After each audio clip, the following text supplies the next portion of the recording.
Hello and welcome to the Door-to-Door YouTube channel. Today I was going to talk a little bit about programming. Now, programming is one of the biggest questions we get and probably one of the most common things you might be able to solve yourself, whether it's programming a remote, reprogramming a keypad, the initial programming limits, whether it forgets them or is first time setting up an opener, and as well as programming the MyQ, which sometimes can get a little tricky, but usually the app will help walk you through it. So here's just a general overview on programming, specifically the LiftMaster, Chamberlain, and the Craftsman openers that you might come across, in your home or in your day-to-day. And then I'll specifically be focusing on the latest, the 2.0, a security 2.0 from LiftMaster that they're currently using, but they're actually getting away. And then later this fall and into the winter Q4, the 3.0 security openers will be out and available. So they'll have another level of security, but we are told as far as programming and all that, it's going to be relatively the same. There will be some more functionality with the app as far as being able to program things through the app, as well as the standard way that I'm going to go over today. But most of these programming tips will work with the new openers coming out, and as well as most of the older openers, the red and purple button LiftMaster, Chamberlain, and Craftsman openers as well. So let's just do a brief overview of how to program everything. That way, if you're stuck or you have an issue with a remote or a keypad or anything, hopefully something in this video can help you out. So let's get into it. So first with programming would be your initial setup. So that's going to be programming your limits. So that's going to be telling where the opener that's going to be telling the opener where to, how far to go up, where to stop when closing, and then also setting the limits of how hard and how hard to push and pull when it's opening and closing. So those are very important because obviously, if it's too high, it's going to go into the motor, or if it's not high enough, you might hit your car trying to pull in. And then if it's trying to go too low or not low enough, you're either going to have gaps at the floor, or you might see it trying to push it through the floor, and then you're going to have a reverse. So getting these limits set is one of the most important first steps when getting your opener working. So if this is a brand new opener, or if you're just having issues with the opener, you're going to start by making sure the limits are correct. Now we have a full video on setting the limits. So with the most recent iteration of limits, where it used to be some little dials on the side you can adjust with a screwdriver to set all your limits. Now it's all electronic with the latest iteration from LiftMaster. It's been out since about 2012 now. So now when you are setting the limits, will see a little black bar that you actually do press, and that will get you into the learn mode where you see the black bar with the two arrows. You push the black bar, that will get you ready to set your limits. You hold the up arrow till it goes up where you want it and set your up limit first. Hit the black bar to lock it in. Then you hold the down arrow till it's down, hitting the floor with no gaps, maybe a slight bow in the rail if you need that extra push just to close any gaps if your floor is not quite level. Then you push the black bar again to lock that in. Now, depending on how new your opener is, it may have the step saver limits, in which case it will go into auto setting the force.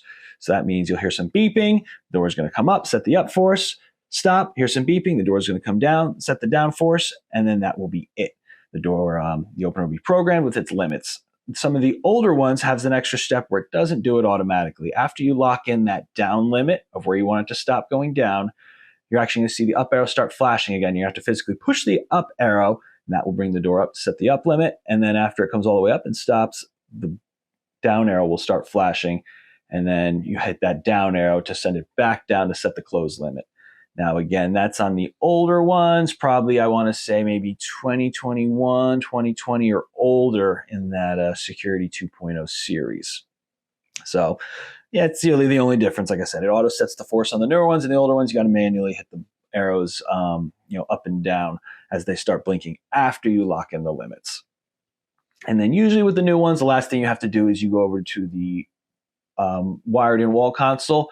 It'll be flashing. You give that one solid press. It'll kind of program itself to the motor head, a second press or third press, and then it usually syncs up, and then that wall button is now programmed and working with the machine. And then after that, always do the main wall console first, and then if you have any additional doorbell buttons you've added, those would be done after the main wall console is programmed and tested. But the same way, hitting that that blinking yellow light, one or two times to kind of program it to the machine, because the wall buttons on these units are actually manufacturer specific. So you can't just use any old doorbell anymore. It doesn't work off a momentary contact. There is a little board in there that has to sync up with the LiftMaster Chamberlain or Craftsman unit inside. But that's basically how you set the main limits to get everything going. Once everything's going, and I do want to remind people too that sometimes after a power surge or a long power failure, that sometimes those limits do need to be reset. Just kind of is what it is with electronics. Every now and then it might forget or something might kind of mess up, and resetting those limits kind of gets things back to normal for any reason. It's starting or stopping or acting funny. So that's always a good thing to try if it's not, obviously not your initial setup, but you are having some issues.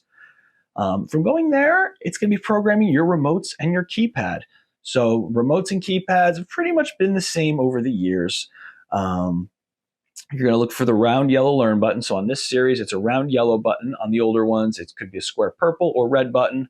And I believe on the new ones, it's going to be a round white button that are coming out. So you're going to look for that round yellow button.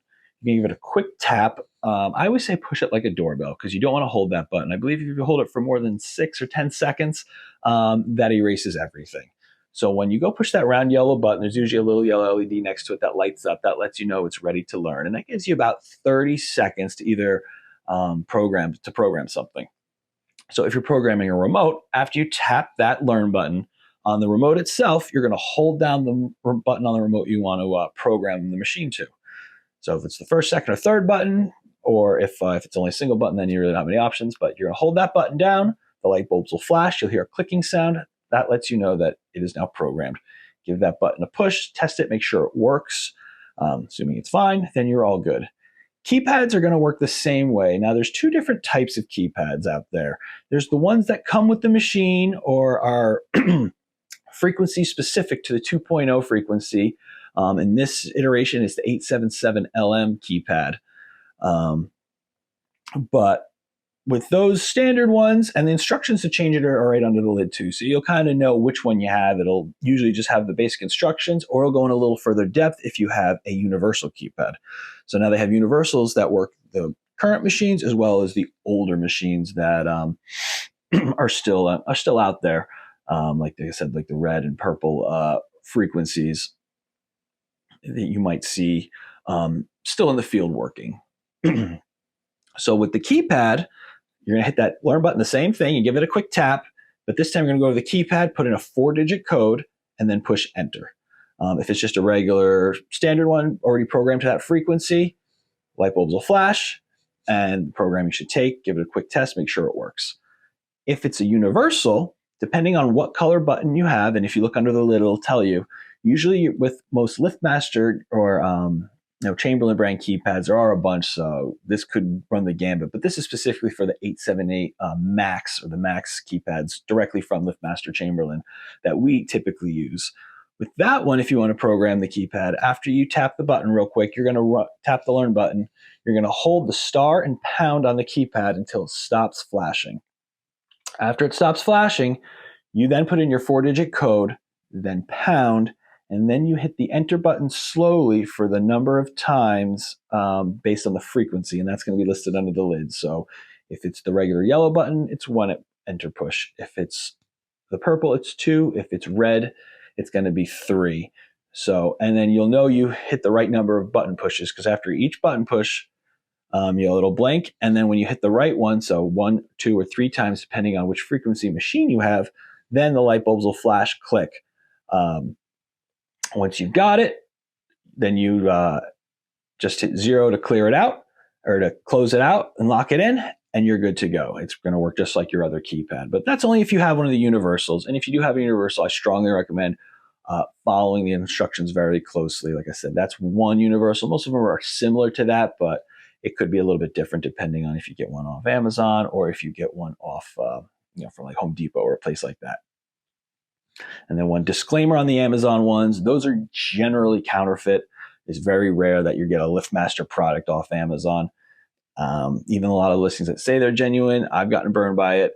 And coming up with the newest iteration of LiftMasters, they're actually going to be blocking out all those counterfeit remotes that are coming off Amazon or wherever they show up from. So it's definitely a good idea to always have genuine LiftMaster or Chamberlain accessories. They're going to work better. They're going to be more reliable. And if there is a warranty issue, you can actually return them and, you know, do something about it. Where if these bootleg ones, you get what you get. So that's remotes and the keypad, which is probably the most things people have a little trouble or questions programming. And then the last little step in programming is going to be the LiftMaster MyQ. Now, if you want the phone app, so you're able to open and close the door from your phone, as well as set up like alerts when the door opens or closes, or really a whole bevy of things. Every time I go in that app, they're adding new features. There's a really great app with lots of cool little things going on in there. And then some of the newer ones, there's going to be on the new series, part of the 3.0 that's coming out. Like I said, all the programming that I'm telling you right now should stay the same, or at least what I'm told from LiftMaster. That will not change, but it will have a lot more functionality in the app to program, setting up remotes in the app. So that way you can get a lot of these things done and taken care of without having to get on a ladder to get to that learn button. You also should be able to assign, you know, apps to certain people, so you can actually get alerts of who's using the remotes and who's coming and going, if it's something you want. So there's going to be a whole lot more in the app with the new series, especially with the new series coming out. Like I said, we were told Q4 you should have access to the new 3.0 security features and series that are coming out. Like I said, MyQ is really, really handy. It's not too tricky to program. Generally, on all the LiftMasters now, on the wall console or somewhere, there's a little QR code. You can just scan that or go right to your phone's app store and download the LiftMaster MyQ app. Once you have the app, it's going to open it up. It's going to have you set up, register your email and a password with LiftMaster, just like any other app you would set up. And then it'll give you, through pictures, how to actually set up the app. So you'll look for your opener, if it's a ceiling installed, side mount, and it'll basically tell you how on the wall console to find the learn button to get it ready to pair with the MyQ app. Once you have it ready to pair with the MyQ app, the app will talk to itself, figure everything out, ask you to put in all your Wi-Fi info, pick your network, put in your password. This is where most people have a problem. Generally, when it's not working, it's because you have the wrong Wi-Fi password, whether it's a capital that's off or something like that. But almost 9 times out of 10, when I can't get it to work, the customer is giving me the wrong Wi-Fi password. So make sure you have the right Wi-Fi password, because again, that's usually why it's not working. So you put in all that information, you'll hear a series of beeps. Once it's all done, it'll ask you to name the opener. So if you have more than one opener, it could be My Opener, Garage Door 1, Garage Door 2, whatever. It's going to help you differentiate when you're on that main screen of the app which exact opener you are trying to work with. And then that's basically it for the MyQ. Once it's set up, you can kind of go in the app, and I said start playing with all those features. And there's new features basically every time I go in that app, so you never know what they're going to add and what functionality they'll have with the app, as well as working with other smart home products like the Ring cameras and other things like that. Big thing with the LiftMaster app that I ran into the other day, you do have to allow it to do most of the permissions with the Bluetooth and all of that. If you say no to any of those, it might have trouble. I had to clear out the app and re-download it because they had said no to all the Bluetooth permissions. So therefore, the phone and the opener can't talk because it does that through Bluetooth and then connects to your network through the actual Wi-Fi. So all those do need to be on to get it set up properly. And there is a great 1-800 number with LiftMaster to figure out any of the MyQ issues. They're able to, on that 1-800 number that I'll put on the screen, pretty much go over your actual account, the network, make sure there's anything redundant on there. We see a lot of issues with people moving.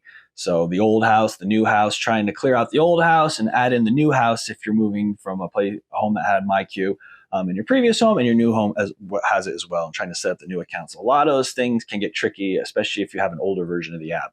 So that 1-800 number is very useful if it's more of an issue with LiftMaster's programming and all that we can't really see a whole lot on that end. All we can do is go through the setup.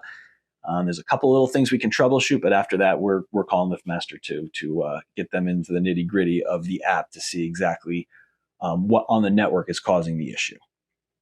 But for the most part, it usually sets up pretty easily. And usually if there's any issues at all, if you delete and re-download the app, it solves that issue right away. But then there is the 1-800 number if you need additional help, or you could always call us and we can try to help you as well. But they usually have a lot more resources to look at the problem at LiftMaster. That's pretty much it. And then one of the last little things, it doesn't come up much, but it does come in handy, is clearing the codes. So say you lost a remote and you're worried about someone finding it and trying to get into your garage, or something like that, you can, like I said, with that learn button that you're typically using to add devices or program to, if you hold it for about, I believe, 6 to 10 seconds, somewhere in there, basically until that little LED light that's right next to it goes out completely, that will clear everything. So your remote's keypads will no longer work. So that way, if you do lose something, you can clear it out and reprogram what you do know you have. That way, you know exactly what's programmed in the machine, what will open and close that door, and you've cleared out everything else. And that's just a basic overview of just programming in general. Because like I said, it does come up a lot, and it's something I do try to help my customers out with over the phone or something simple. Because if something just needs to be programmed, like I said, you just tap that button, hold the button. I hate to come out and charge a service call, for something real simple like that. If I can walk you through the phone, or I can point you towards one of these videos to figure it out yourself, I'm going to try to do that, just because in the long term, we feel like it's the right thing to do. And again, this is Alan with Door-to-Door Garage Doors, where we want you to love your garage door. And if you're in the North Jersey area and need help with your garage door, we'd love to help you out. But until then, we'll see you in the next one. Okay, thanks. Bye.